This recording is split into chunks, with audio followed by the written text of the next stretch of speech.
Sir, আপনি প্রথমেই বলছিলেন গ্লোকোমা রোগের প্রাথমিক চিকিৎসা হচ্ছে চোখে ড্রপ দেয়া।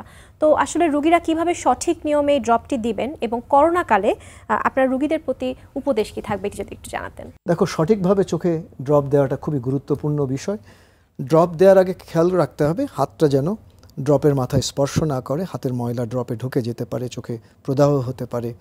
এবং চোখে ড্রপ দিতে হয় 1 ফোঁটা, কারণ চোখের ধারণ ক্ষমতা 1 ফোঁটা, 2 ফোঁটা দিলে গড়িয়ে পড়ে, নষ্ট হয়। এবং ড্রপ দেওয়ার পরে 2 থেকে 3 মিনিট চোখ বন্ধ রাখতে হয়। এই গ্লোকোমা রোগীদের যে ড্রপগুলো, তুমি জানো আমাদের চোখের সাথে নাকের গলার একটা সরাসরি যোগাযোগ রয়েছে নেত্রনালীর মাধ্যমে, পাংটাম দিয়ে। তো চোখের এই ড্রপগুলো যদি শরীরে প্রবেশ করে তাহলে পার্শ্ব প্রতিক্রিয়া হতে পারে। বিশেষ করে ধরো বেটা ব্লকার, যাদের শ্বাসকষ্ট আছে, হার্টের সমস্যা আছে, তাদের জটিলতা হতে পারে।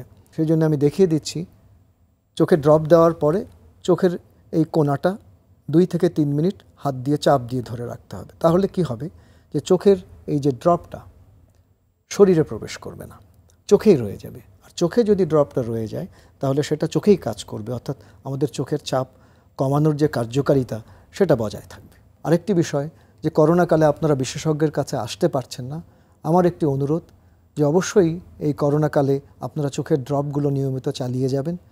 কখনো খাওয়া খেতে ভুলে গেলেও ড্রপ দেওয়া ভুললে চলবে না। একসাথে অনেক পানি পান করবেন না। ডায়াবেটিস এবং উচ্চ রক্তচাপ নিয়ন্ত্রণে রাখবেন। অবশ্যই আপনি গ্লোকোমা নিয়ন্ত্রণে রাখতে সক্ষম হবেন এবং নিয়মিত চক্ষু বিশেষজ্ঞের কাছে গিয়ে চোখের চাপটা পরিমাপ করবেন। অর্থাৎ এই করোনার মধ্যেও একজন গ্লোকোমা রোগী যদি ড্রপ চালিয়ে যায় তার দুশ্চিন্তার কোনো কারণ নেই। ঢাকা আই কেয়ার হসপিটাল, চোখের যত্নে উৎকর্ষের ছোঁয়া।